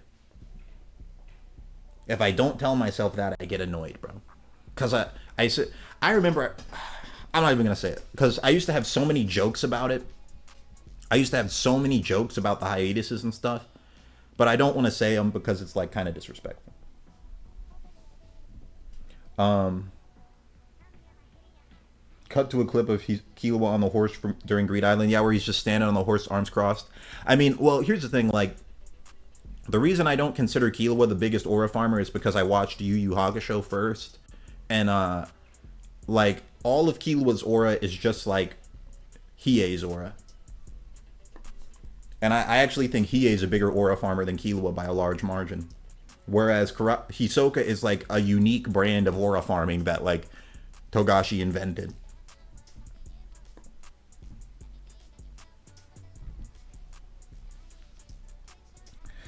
But alright guys, that's it for this stream. I am going to, I don't know, I got a lot of stuff to do, bro. I need to write this next video. One of my friends was also calling me during the stream. He wants me to play Elden Ring Night Rain with him. Bro, Chad, do you think I should get Elden Ring Night Rain? That game, low-key, is kind of a scam, don't you think? That game's low-key kind of a scam. Like $40 for $40 for something that doesn't have duos, doesn't have in-game chat. Like, what were they cooking, bro? But I'm thinking I might play it because in my mind I'm like $40. Like if I go out and like hit a bar in a night, I'm gonna spend $40. If I spend $40, I can at least get like 2 weekends worth of fun out of Elden Ring Night Rain. So that's kind of how I'm thinking about it. George Michael, you said it's a fan-made mod. Legitimately like a fan-made mod. They're adding duos later. That's so trash. Why didn't they add it first? How do you release a battle royale game without duos in 2020 freaking 5? How is that even slightly acceptable? Like I get so annoyed with these game companies just dropping out half-baked video games and then saying, "Ah, we'll give you the full video game later. Pay the full price for a half-made product." Here you go. And Kagito, I do love From Software, but the thing I know about FromSoft is multiplayer has always been the thing that they sucked at. Like, they're excellent at single-player stuff, excellent at it, some of the best at it, but when it comes to multiplayer, they've always been bad. So. Are you going to get Hunter x Hunter Nen Impact when it comes out July 17th? No. There is, I just cannot allow myself, like, look, the only way I'm getting Hunter x Hunter net impact is if someone specifically donates exactly $60 and says, please play Hunter x Hunter net impact. Otherwise, I'm not getting it. Because it's like, I can't justify in my mind paying full price. Like, look, here's exactly how I'll word it. I don't want to spend AAA prices on an indie level game.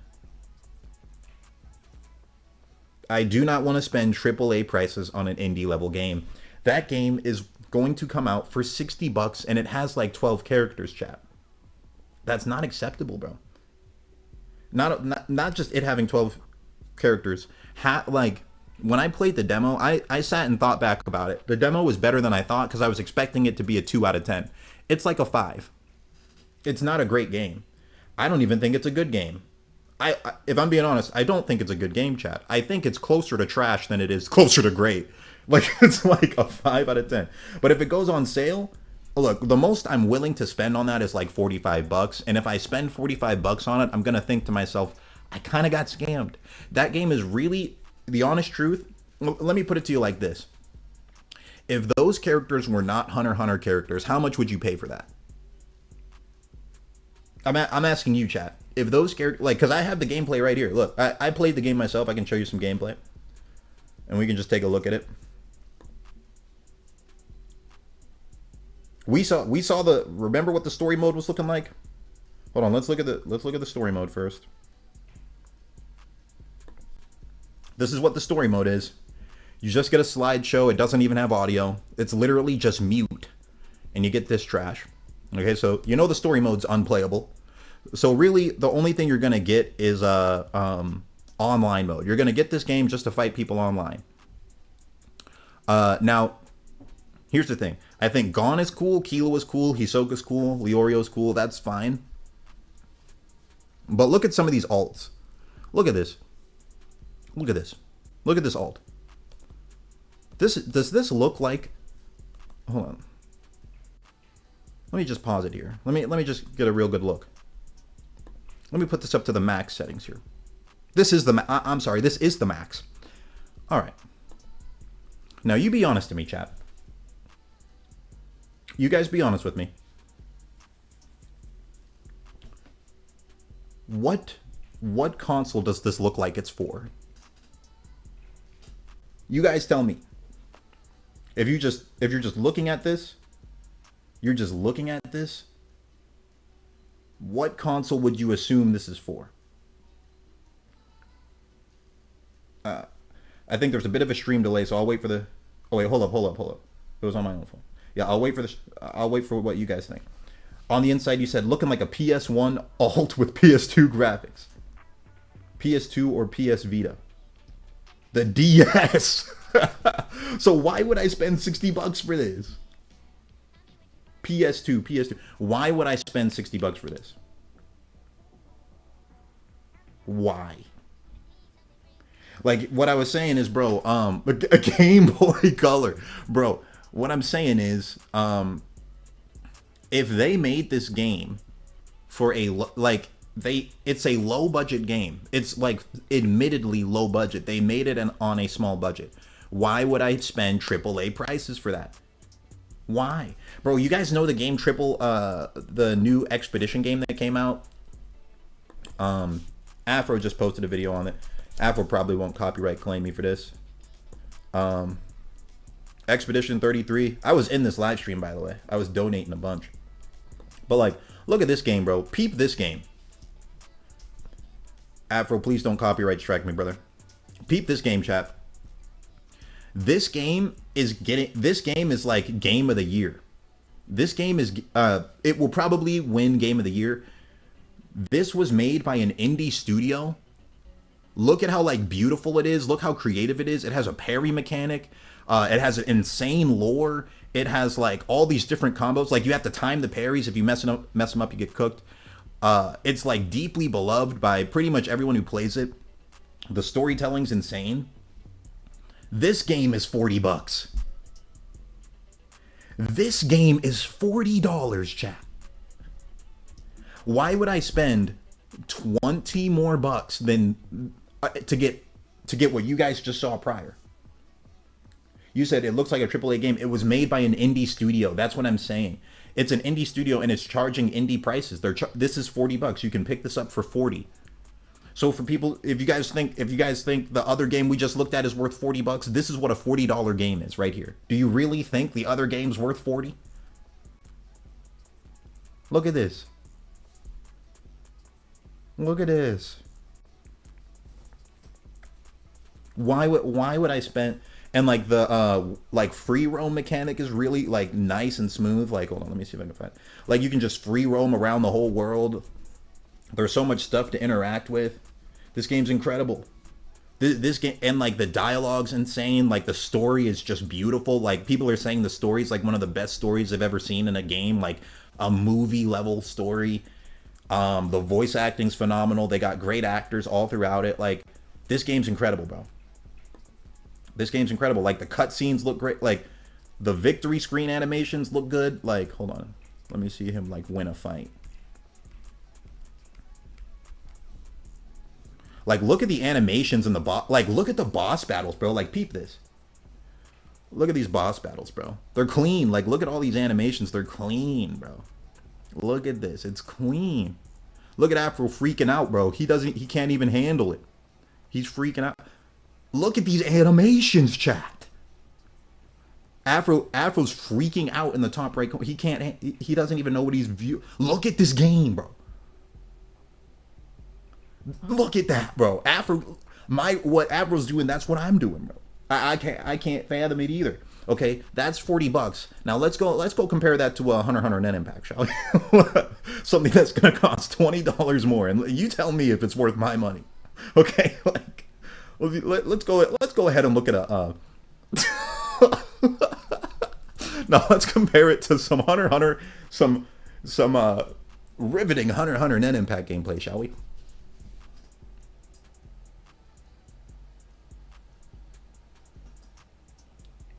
Oof, really looks like a $60 game to me, doesn't it, chat? Let's look at Netero. That's where you can really see. That's where you can really get your money's worth for the game. You know what I mean? Netero, he's the strongest character in the pack, right? So this is where you can really get your money's worth. Let's look at this riveting gameplay. Hold on, let's find a Netero alt in here. Oh man, that's looking like that's pushing the next gen to its limits. Oh yeah, this looks like a great game to me, chat. Oh, this is fantastic gameplay. Oh, this is the alt. Look at this. No, bro. Look at this, bro. Look at this Netero alt, bro. Look at this Netero alt. Look at that, dog. Just let's run it back one more time. Man, that's some next level gameplay. Am I right? Clearly this is the $60 game. Am I right? Clearly this is the $60 game. Yeah, no thanks, chat. Like that's why I'm saying like I don't want to get this until it's on sale, cuz like I'm just tired of them like giving us half-baked games, bro. I'm tired of it, bro. I'm tired of it, bro. When Expedition 33's out here giving us like literally game of the year material for 40 bones, and then they're dropping this, and then they have the audacity, you can pay $75 for the deluxe edition and you get like one extra character. I'm good. Top card hits should be 25 exactly. That's my thoughts on it. Yeah, bro, Net Impact's coming out for the same price as freaking Elden Ring. Like, look. Like, here, let's go back to, okay, let's just be honest, right? If these were not Hunter x Hunter characters, how much would you pay for this?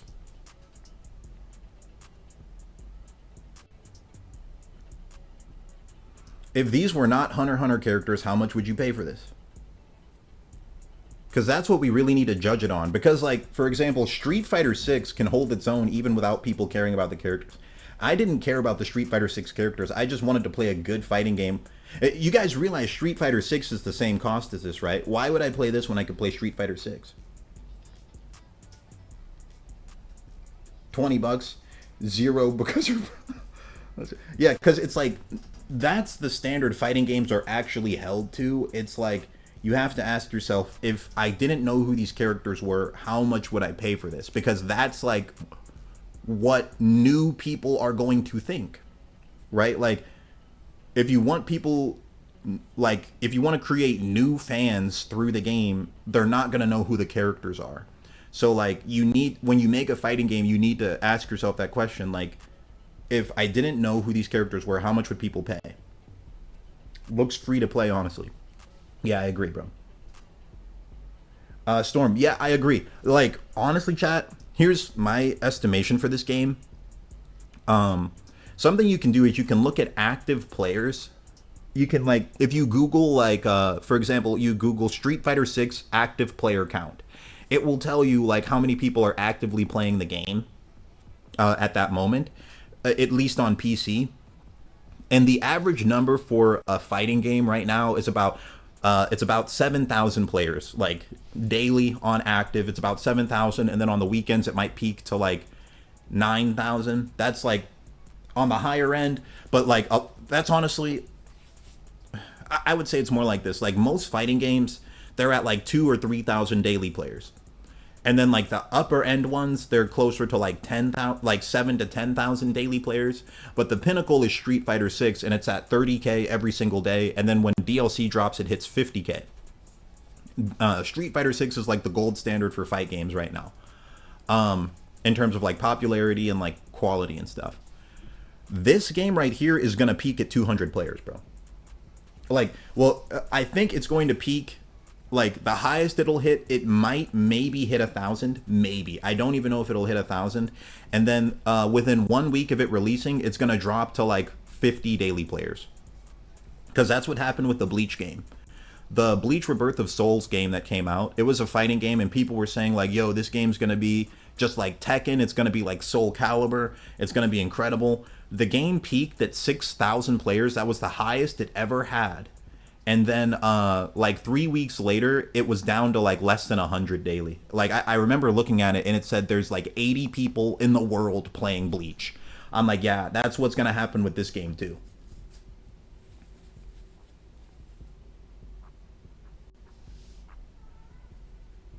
Gaming Zone, if it was free to play, I'd say it will have many active players, but $60 is crazy. That's what I'm saying. The price tag is going to keep people from buying this.